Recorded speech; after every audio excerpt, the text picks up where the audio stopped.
Are you overwhelmed by the amount of ETFs that are out there? Funny enough, there's actually approximately 3,191 ETFs available in the US market. So how do we ensure that we have the right ETFs in our portfolio to be diversified without being overcomplicated? Because you don't need 3,000 ETFs in your portfolio. That would be absolutely insane. So in this video today, we're going to discuss the 4 steps that you must take before you ever buy an ETF. Getting this wrong could mean that you end up getting stuck with an underperforming portfolio, which nobody wants. So let's get going with step number 1, and that is the ETF balance. Now, in this step, we need to determine a good range of ETFs. Typically, I aim for 3 ETFs, but no more than 5 ETFs in my portfolio. Here's what you must consider. Number 1, what is your risk profile? Are you somebody who wants higher risk for a potentially higher reward? Or do you want a balanced approach or a conservative approach? And second, how much time do you have until you want to use this money? If you're young, you could probably lean a little bit more aggressive than somebody who needs to preserve their money in their 50s or 60s. Third, are you looking into United States-based funds, or do you want to get a mix that might include international exposure? That leads us to step number 2, and this is the big one, core satellite approach. Now, this step is where we want to identify our 3 to 5 ETFs based on core ETFs and satellite ETFs. Now, for core ETFs, this is the center of your portfolio. So you got to think about it like your foundation to the home. It's going to be there to support you onward and into the future, no matter what happens.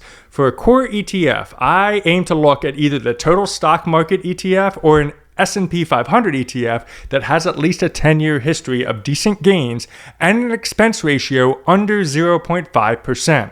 Let's look at 2 quick examples. First is VTI, that tracks the total stock market index in the United States. It actually has over 3,000 companies in its holdings. When you invest into VTI, you invest in a percentage into every publicly traded company in the United States. If the stock market's doing well, VTI is going to do well, and vice versa. Now, you can see that this fund has a 10-year history and has had a great upward momentum and has a nice low expense ratio of only 0.03%. And soon I'm going to show you how an expense ratio can literally screw up your entire portfolio. So stay tuned for that. But another great core ETF on this topic is one that tracks the S&P 500, like VOO or SPY. Now you can see over the last 10 years that both SPY and VOO have returned a nice 228%. If you want to mix in some international exposure into your core ETF, you could go with something like VT, which tracks the entire market internationally as well as domestically. But just be careful, as the overall return isn't as strong over time compared to VTI and VOO. Now, once you have your core identified, it's time for the satellite. And the satellite ETF, that's where you can have a little bit more fun. And some fun ETFs that I like to explore are things like QQQ or QQQM, SCHD for dividends, and SMH for a sector-specific ETF.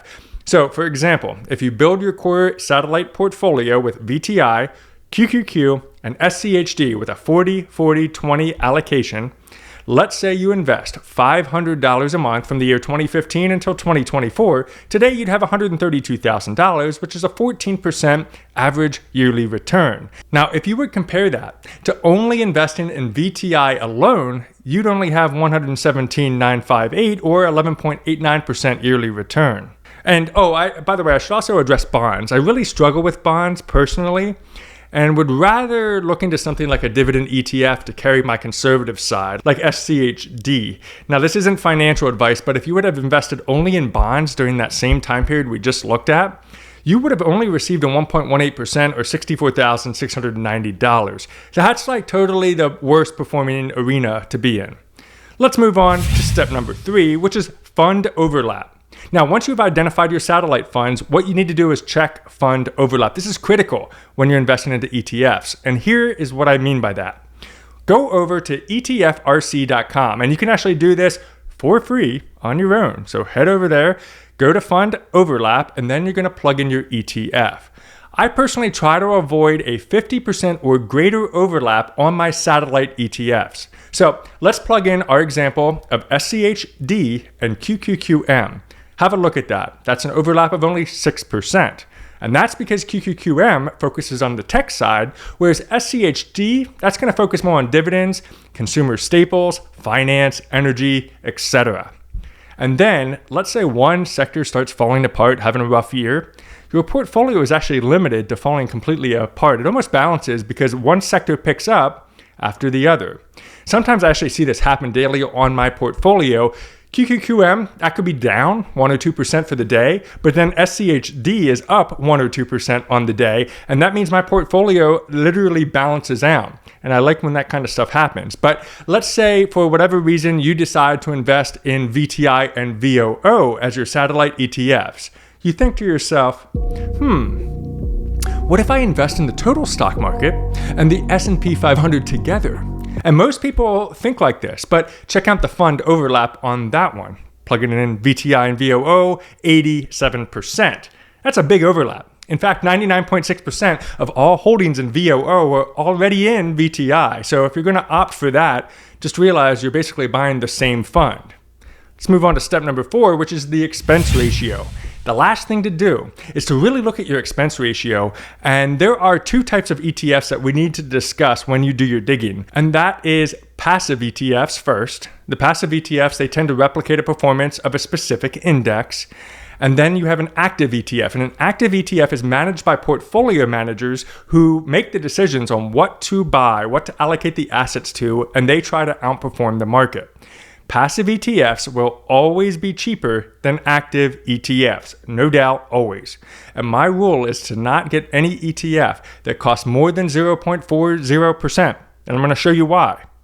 In the core satellite portfolio, we have really cheap ETFs, and they're all passive. VTI 0.03%, SCHD 0.06%, and QQQM at 0.15%. The most expensive one in my satellite is the semiconductor ETF SMH at 0.35%. And while that's the most expensive, it's well below active ETFs. For example, ARKK is an active ETF managed by Kathy Wood at a 0.75% ratio. And we all know Meet Kevin, the popular YouTuber. He has an active ETF called PP, 0.76%.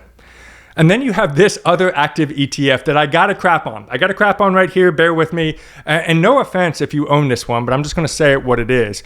Because people buy it because they're lured in by the dividend ratio of 7.17%. And it's FCEF, a whopping 3.29% expense ratio. Now you might think, well, 3.29% is high, but I get a nice 7% dividend. It kind of makes it positive, right? But if we compare the total return with dividends reinvested to just comparing to VTI alone, you're going to see why this fund absolutely stinks. Look at the 5-year return. VTI returned a total of 93%, where FCEF returned a measly 20.8%. So if you subtract out all of that expense ratio, blah, kind of stinks, doesn't it? And that's the importance of the expense ratio and not ruining your portfolio as an ETF investor. So here's another tool that I created to see the impact of your expense ratio over time, especially if you build up a huge portfolio.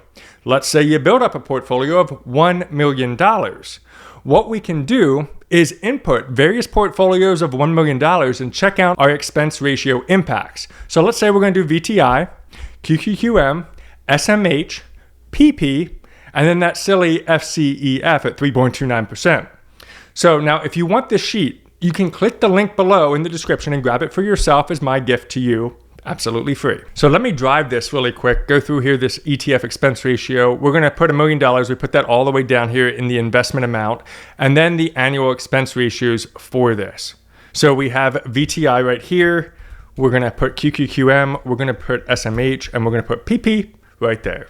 Look at this. This is first of all very important down here. You can see that the portfolio impact obviously rises up significantly depending on which ETF you select, right? If you do these passive ones, right, they're a lot lower. You can tell. I mean, SMH is going to be the highest, but still below that 0.40%. But PP and especially FCEF is significant. Let's start with PP, right? This is an active ETF, but with that 0.76%, the annual expense cost is $7,600. That means for your $1 million, and remember, this isn't factoring in the growth of the fund. So let's say it does grow over the next year and that $1 million becomes, let's say, $1.2 million. well, that expense ratio is going to be even more, like the total expense cost is going to be more because of the expense ratio. But just frozen at $1 million in your portfolio, you're spending $7,600 of your hard-earned money toward the expense ratio. Compare that to VTI at only $300 a year. And if we look at the 10-year impact of that particular fund, you're going to be throwing away $76,000 toward that expense ratio compared to VTI's $3,000. And even if you compare it to SMH at $35,000, 76 is a lot. That's a portfolio impact of 7.6% during that 10-year period. Now, PP hasn't been around for a long time. It was launched in November of 2022, but the 1 year is looking at 10.71. Total return is going to be hard to know because we don't really have a lot of data yet. But let's say, I don't know, our total return, let's say, is 50% over the next 10 years, which is kind of low, right? But if you take 50%, you got to subtract out 7.6% of that portfolio impact to the expense ratio. Let's move on to my buddy FCEF, the one I'm giving some crap to. You got $1 million into FCEF. You're happy because you're getting a 7% dividend, but then you realize you have a 3.29% annual expense ratio. That means every year you're throwing away $32,900 to the expense. Oh my God, right? And that means that your 10-year expense cost is a whopping $329,000. So long dividends, right? Like they're kind of getting shot because your portfolio impact over that 10-year term is 32.9%. Now, let me do a little bit of a change in calculation because FCEF isn't old enough to be a 10-year fund, but it is a 5-year fund. So right here, this is a 10-year. I'm going to divide it. I'm going to multiply that by 5, which would indicate 5 years. So the 5-year expense cost for this is $164,000 or 16.45 on the portfolio impact, right? So if we look at that, 16.45%, and we come over here to FCEF at the 5-year, 20.81%.